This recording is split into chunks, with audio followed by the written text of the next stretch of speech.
वित्त मंत्री निर्मला सीतारमण 1 फरवरी को बजट पेश करने जा रही हैं। बजट में कई ऐसे टर्म्स होते हैं जिसका जिक्र वित्त मंत्री अपने भाषण में बार बार करेंगी। तो हम आपको समझाते हैं कुछ ऐसे ही अहम शब्दों के बारे में। आज हम जानेंगे long term capital gain tax के बारे में। अगर आप सोचते हैं कि सिर्फ कारोबार या नौकरी से ज़्यादा कमाई पर ही सरकार टैक्स लेती है तो जान लीजिए, सरकार एक लिमिट से ज़्यादा ब्याज, किराया, कमीशन, इनाम आदि मिलने पर भी टैक्स काटती है और इसे टीडीएस कहा जाता है। प्रॉपर्टी, गोल्ड, गहने या शेयर आदि को बेचकर हुई कमाई पर भी एक टैक्स लगता है और इसी को कैपिटल गेन टैक्स कहा जाता है।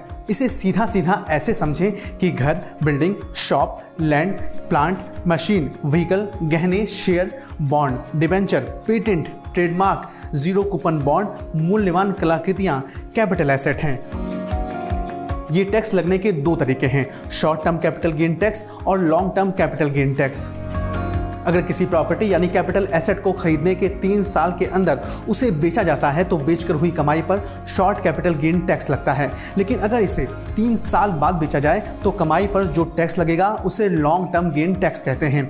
हालांकि भारत में कुछ कैपिटल एसेट के मामले में 1 या 2 साल बाद संपत्ति को बेचने पर भी long term capital gain tax apply हो जाता है।